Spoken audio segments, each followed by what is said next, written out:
morning dear students.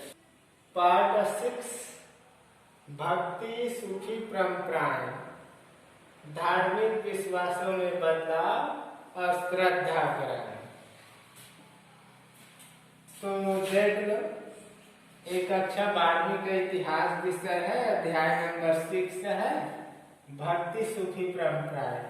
भक्ति जानते हैं ना, भक्ति मार्ग अर्थात जो लोग चित्रों का या पत्थर की प्रतिमा बना करके पूजा पाठ करते हैं, ये भक्ति के अंतर्गत आता है प्यारे। और सुखी जो परंपरा जो लंबे समय से चला आ रहा नीति नियम इस क्षेत्र में, भक्ति क्षेत्र में, तो ये हो गया सुखी परंपरा है।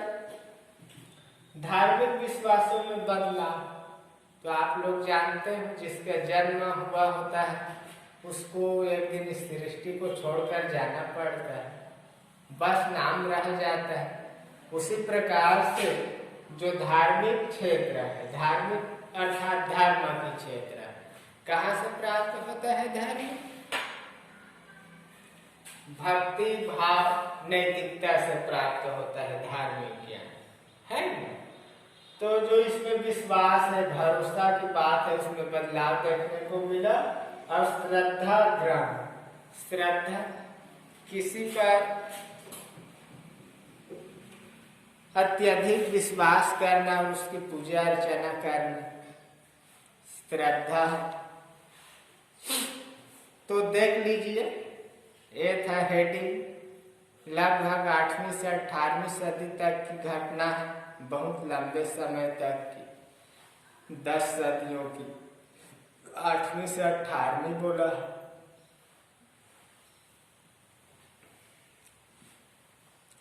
धार्मिक परंपराओं के विकास की दृष्टि से 8वीं से 18वीं शताब्दी तक का काल का भारतीय इतिहास में अत्यधिक महत्वपूर्ण स्थान है।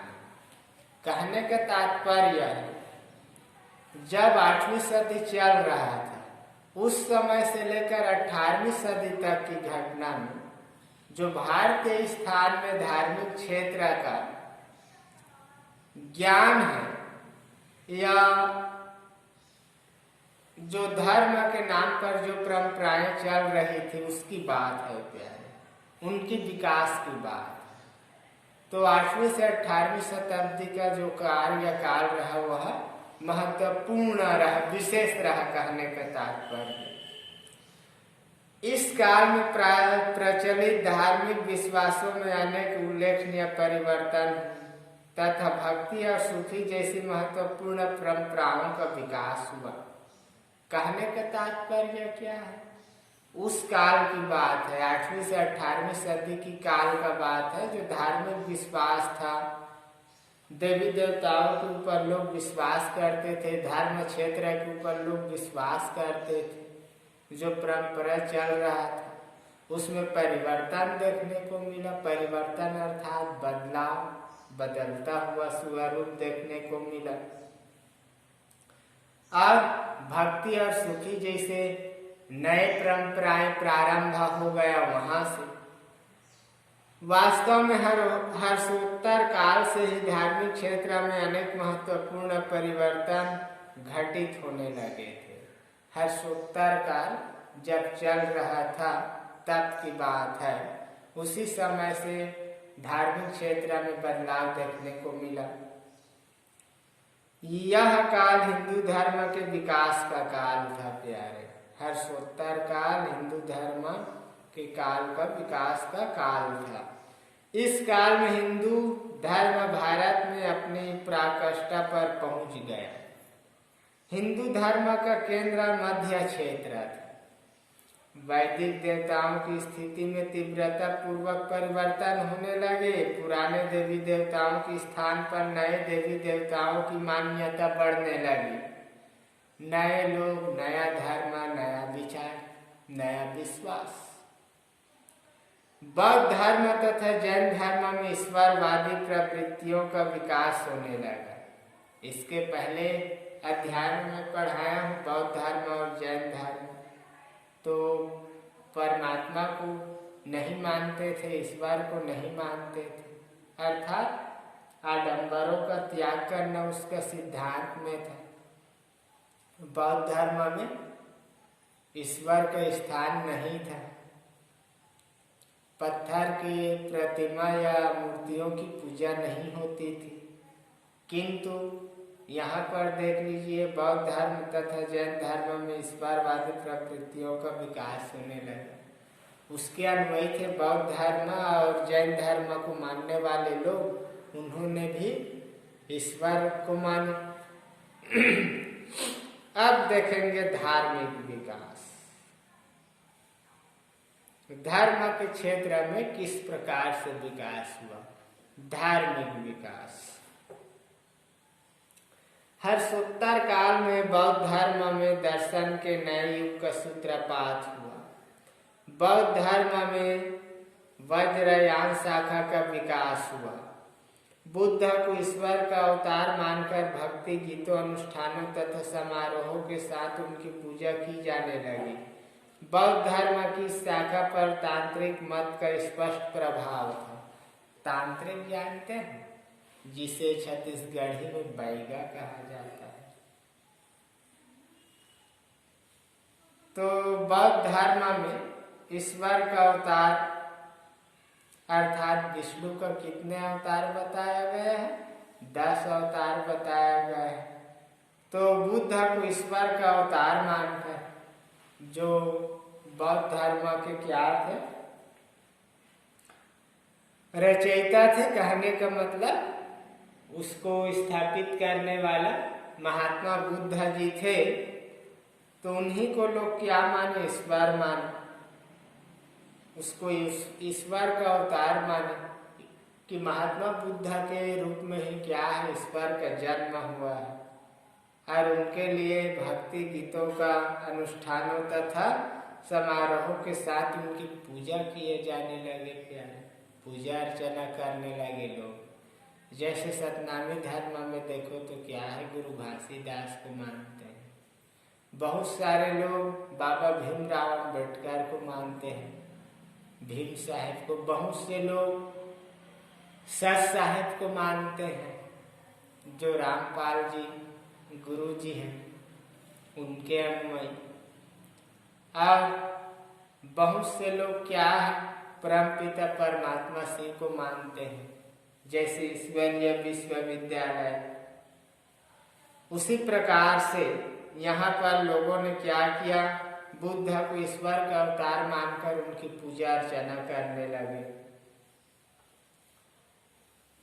तो देख लो, पूजा की जाने लगी। बौद्ध धर्म की इस शाखा पर तांत्रिक मत का स्पष्ट प्रभाव था। तांत्रिक मत अर्थात जो तंत्र विद्या थी, लोग उनका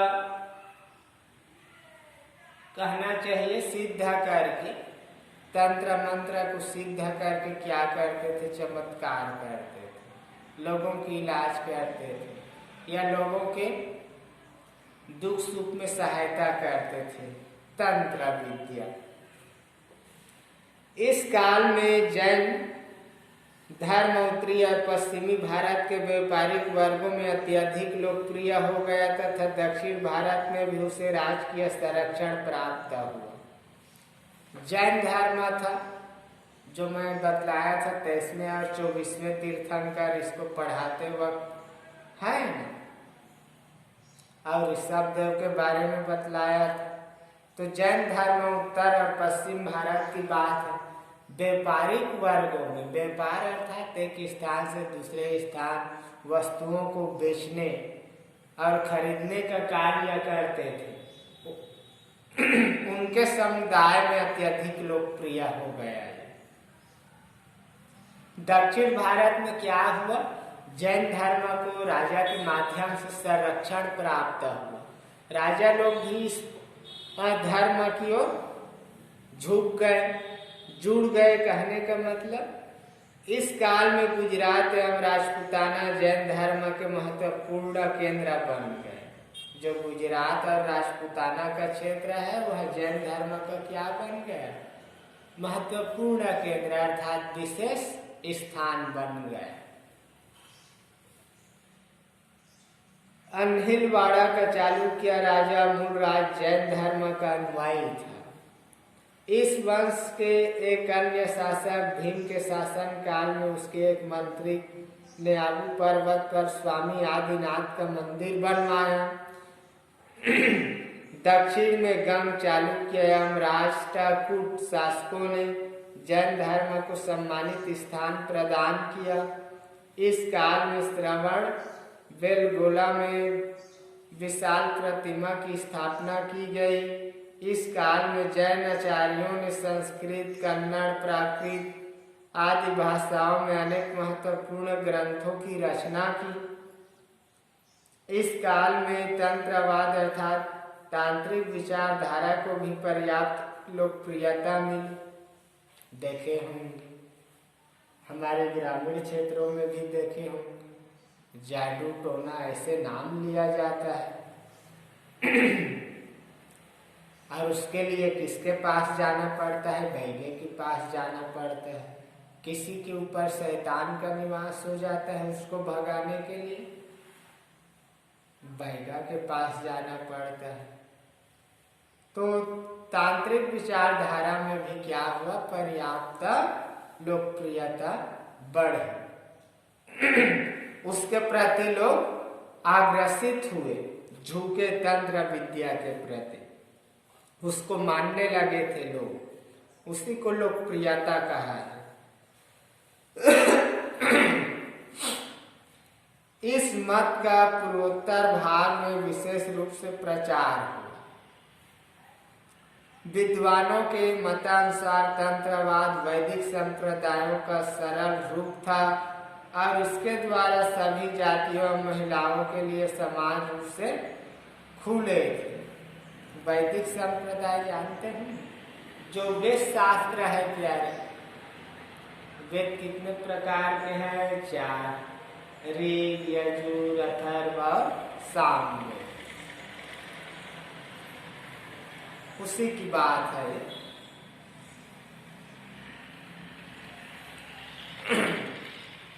विद्वानों के मतानुसार तंत्रवाद वैदिक संप्रदायों का सरल रूप कहा है।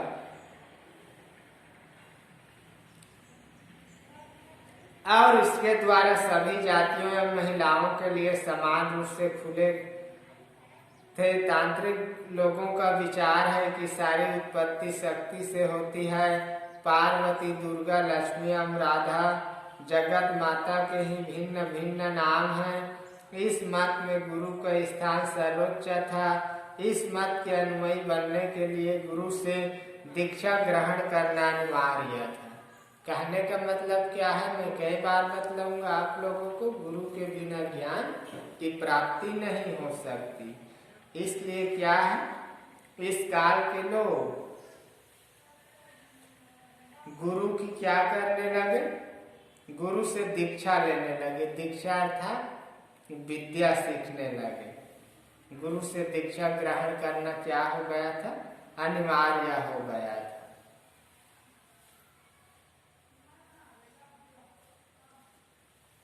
इस काल में वैष्णव धर्म के महत्व में अत्यधिक वृद्धि हुई। शैव और वैष्णव के बारे में मैं बतलाया था आप लोगों को अगला अध्याय में। तो उस क्षेत्र में भी क्या है? वैष्णव धर्म के महत्व में अत्यधिक वृद्धि कह रहा है। जिस प्रकार से वैष्णव धर्म का सिद्धांत रहा उसको भी लोग माने और जाने। यह भक्ति मार्ग का पोशाक था। इसमें कर्म कांड एवं अनुष्ठानों की अपेक्षा भक्ति एवं उपासना पर अधिक बल दिया जाता था। पुराणों एवं महाकाव्यों के क्षेत्रीय भाषाओं के संस्करणों के परिणाम स्वरूप जन सामान्य की अभिरुचि इन ग्रंथों में बढ़ने लगी। इसने अवतारों की कथाओं की परंपरा को जन्म दिया। अवतारों की कथा, जैसे विष्णु का 10 अवतार में बतलाया था, उसी प्रकार से श्री राम, शिव जी, इनके भी कई अवतार रहे होंगे। विष्णु के अवतारों में कृष्ण के अवतार को सर्वाधिक लोकप्रियता प्राप्त हुई।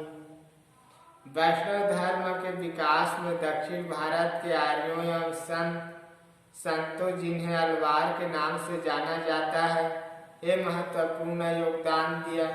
अलवार संतों का अध्ययन हम आगे करेंगे। तो ये था वैष्णव धर्म। हम लोग देख रहे हैं धार्मिक विकास प्यारे। तो बौद्ध धर्म में वज्रयान शाखा का विकास हुआ था, वहीं से जैन धर्म, फिर तंत्रवाद, फिर वैष्णव धर्म का विकास हुआ। आप देखेंगे शैव धर्म, हर्षोत्तर काल में शैव धर्म का भी पर्याप्त विकास हुआ। गुर्जर, प्रतिहार, राष्ट्रकूट, चंदेल, परमार आदि राजवंशों के लगभग सभी राजा शैव धर्म के अनुयायी थे। वे एक प्रकार का जाति है गुर्जर, प्रतिहार, राष्ट्रकूट और चंदेल और परमार, जो उस समय के राजा थे, हर्षोत्तर काल के राजा हुआ करते थे, उनकी जाति है, उपनाम है। तो इन समाज के राजाओं ने भी क्या माने? शैव धर्म को माने। प्रमुख सिद्धांत समान होते हुए भी शैव धर्म में कुछ स्थानीय भिन्नताओं का समावेश हो गया, जिसके परिणाम स्वरूप इसमें कुछ सैद्धांतिक मतभेद भी उत्पन्न हो गए। सैद्धांतिक अर्थात उसके सिद्धांत में विचार मेल न खाना, मतभेद उसी को कहा गया है। 9वीं और 10वीं शताब्दियों में शैव धर्म के एक रूप जो कश्मीरी शैव धर्म के नाम से प्रसिद्ध हुआ को अत्यधिक लोकप्रियता मिली। जैसे राजनीति के क्षेत्र में देख लीजिए आप लोग, कांग्रेस, तो कांग्रेस भी, इसके भी कई रूप हैं। राष्ट्रीय कांग्रेस, और फिर वो घड़ी छाप कांग्रेस, पंजा छाप कांग्रेस। ऐसे एक पार्टी का 2 भाग में बढ़ जाना, या उसका 3 भाग में बढ़ जाना, या 4 भाग में बढ़ जाना, इसका प्रवर्तक वासुगुप्त था। कश्मीरी शैव धर्म के अनुयायी एकेश्वरवाद अथवा द्वैतवाद में विश्वास करते थे। वे शिव को विश्वास की परम सत्ता मानते थे। दक्षिण में शैव संत नयनारों ने इसे लोकप्रिय बनाने में महत्वपूर्ण योगदान दिया। नयनार संतों का अध्ययन आगे किया जाएगा।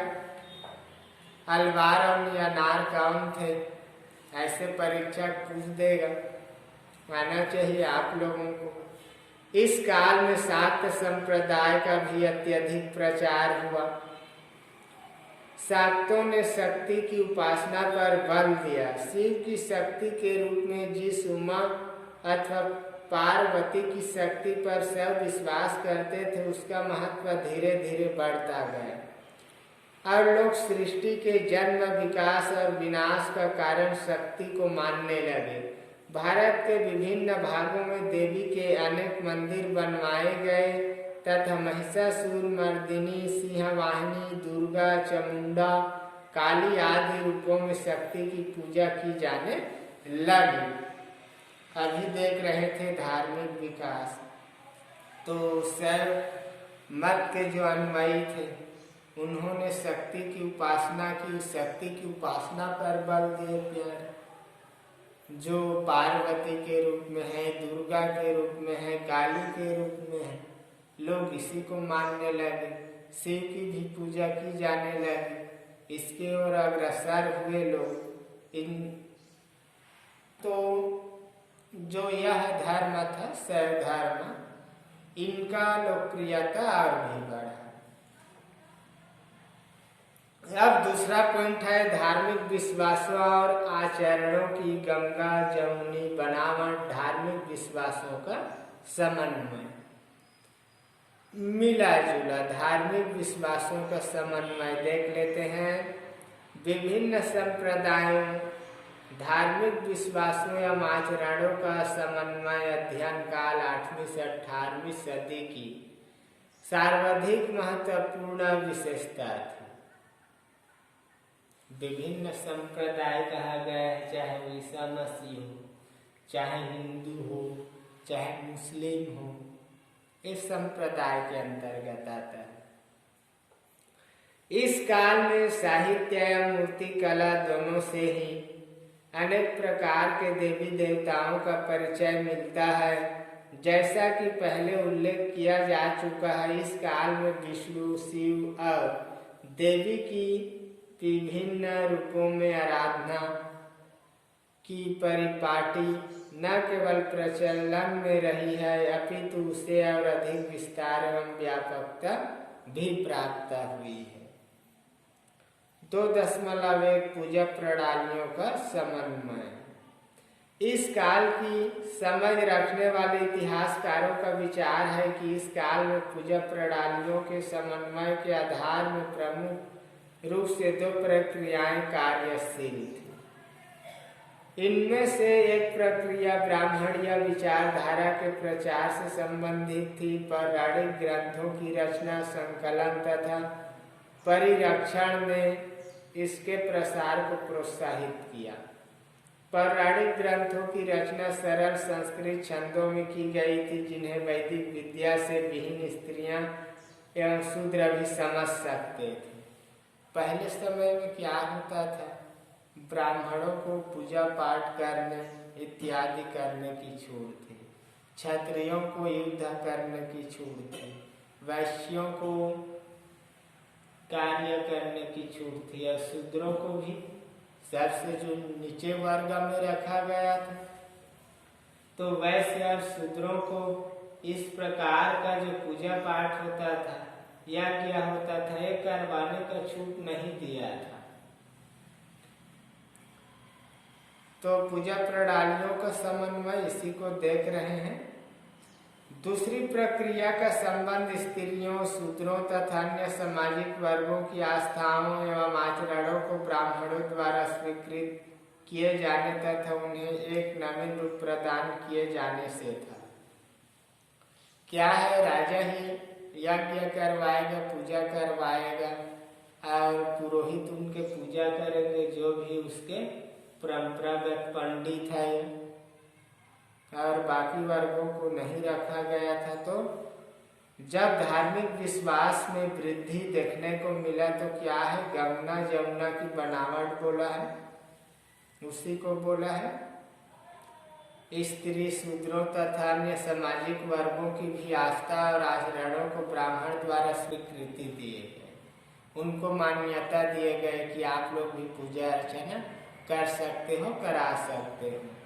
इस प्रकार अनेक समाज शास्त्री यह मानते हैं कि वास्तव में अनेक विचारधाराओं तथा पद्धतियों का जन्म संपूर्ण देश में महान संस्कृत पौराणिक परंपराओं एवं लघु परंपराओं के पारस्परिक संपर्क के परिणाम स्वरूप हुआ था। पौराणिक परंपरा अर्थात पुराने समय से जो नीति नियम चला हुआ आ रहा है, उसको पौराणिक परंपरा का है। पौराणिक ग्रंथ अर्थात जो बहुत पहले लिखा गया ग्रंथ, महाकाव्य है, खंड काव्य है, जैसे गीता, भागवत, रामायण, ये सब आते हैं इसके अंतर्गत। समन्वय की इस प्रक्रिया का सर्वाधिक महत्वपूर्ण उदाहरण आधुनिक उड़ीसा राज्य में स्थित पुरी में मिलता है। जगन्नाथ की है, जो अपनी बहन सुभद्रा मध्य और भाई बलराम बाएं के साथ है।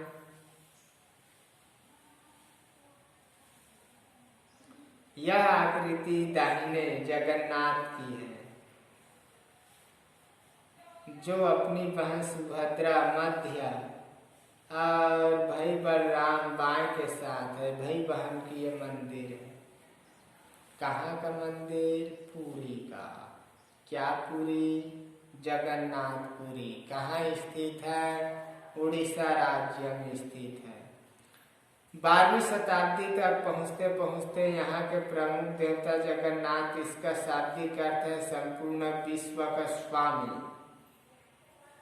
जगन्नाथ अर्थात संपूर्ण विश्व का स्वामी को विष्णु का एक रूप मान लिया गया था।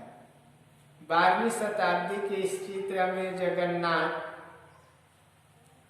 देव दाहिनी ओर को अपनी बहन सुभद्रा मध्यम भाग में और भाई बलराम बाईं ओर के साथ दिखाया गया है। यदि